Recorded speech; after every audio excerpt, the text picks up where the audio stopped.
मोदी के एक फोन से पलट गया बिहार का सारा खेल। तेजस्वी ने भी बोली दिल की बात। सीट शेयरिंग पर दिया सबसे बड़ा बयान। बिहार से दिल्ली तक चढ़ा सियासी तापमान। चिराग के किस बयान से मोदी समर्थक हैरान। जल्द होने वाला है अब सीटों का ऐलान। नीतीश मांझी अभी से घबराए। चिराग पासवान ने तो इस बार बाजी ही पलट कर रख दी। बिहार की राजनीति में जो सियासी बिसात बिछी थी वह अब मोदी के एक इशारे पर सुलझती हुई नजर आ रही है, क्योंकि चिराग पासवान ने मोदी के लिए ऐसी बात कही है जिसने नीतीश और मांझी के समर्थकों में बेचैनी बढ़ा दी है। तो विपक्षी खेमा चिराग के बयान को लेकर सख्ते में है। खबर है कि बिहार में एनडीए की सीट शेयरिंग को लेकर जो कश्मकश दिख रही थी वो अब थम सी गई है। सूत्र बता रहे हैं कि मोदी के फोन से चिराग पासवान ने अब हामी भर दी है। सिर्फ यही नहीं, चिराग पासवान और गृह राज्य मंत्री नित्यानंद राय के बीच मुलाकातों के बाद अब सब कुछ तय हो गया है कि किसे कितनी सीटें दी जाएंगी, जो आपको बताते हैं। लेकिन उससे पहले आपको बता दें कि चिराग पासवान ने ऐलान कर दिया है कि जहां मेरे प्रधानमंत्री नरेंद्र मोदी खड़े हैं वहां मुझे अपने सम्मान की चिंता करने की जरूरत नहीं है। इसी एक बयान ने बिहार की सियासत का पूरा माहौल बदल दिया है। जानकारों का भी मानना है कि चिराग अब सीटों को लेकर मान गए हैं। बीते कई हफ्तों से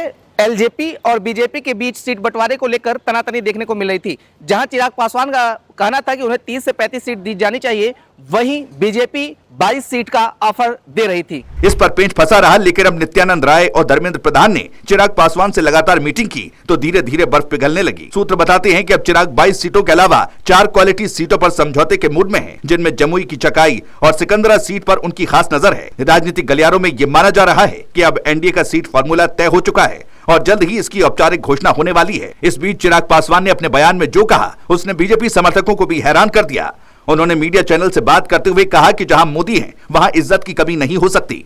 माना जा रहा है कि चिराग का यह बयान न सिर्फ मोदी के प्रति वफादारी दिखाता है बल्कि बिहार की राजनीति को नया संदेश भी देता है कि लोजपा अब एनडीए की मजबूत कड़ी बन चुकी है। चिराग ने यह भी कहा कि हम सब कुछ पहले से डिटेल में तय कर रहे हैं ताकि बाद में गठबंधन में कोई दरार ना पड़े। मतलब साफ है कि चिराग अब न सिर्फ सीटों के लिए बल्कि पूरे प्रचार अभियान के माइक्रो प्लान तक में एक्टिव रोल निभाने जा रहे हैं। आपको बता दें कि बीजेपी ने इस बार चिराग को मनाने की जिम्मेदारी नित्यानंद राय को दी थी और यह जिम्मेदारी उन्होंने बखूबी निभाई है। राय और चिराग के बीच हुई मुलाकात के बाद माहौल एकदम पॉजिटिव बताया जा रहा है। खुद नित्यानंद राय ने मीडिया से कहा, हमारे बीच किसी बात को लेकर मतभेद नहीं है, सब कुछ बहुत अच्छे से सुलझ गया है। वहीं धर्मेंद्र प्रधान और मंगल पांडे की मीटिंग्स ने भी तस्वीर साफ कर दी कि अब एनडीए के अंदर कोई दरार नहीं बची। दूसरी तरफ आरजेडी नेता तेजस्वी यादव ने भी इस पूरे घटनाक्रम पर अपनी बात कही। उन्होंने कहा कि सीट शेयरिंग से जनता का पेट नहीं भरता, काम से भरोसा बनता है। जानकारों की माने तो तेजस्वी के इस बयान में हल्की झुंझुलाहट साफ झलक रही थी। दरअसल एनडीए में एकता का ये नया चेहरा विपक्ष के लिए मुश्किलें बढ़ाने वाला है। नीतीश कुमार और जीतन राम मांझी पहले से ही सियासी गणित साधने में जुटे हैं, जबकि तेजस्वी की टीम में अब नए समीकरण बनाने की कवायद तेज हो गई है। दावा है कि अब बिहार में सीटों से ज्यादा अहमियत सेटिंग की हो गई है। मोदी और चिराग के बीच की सेटिंग विपक्ष की नींद उड़ा दी है।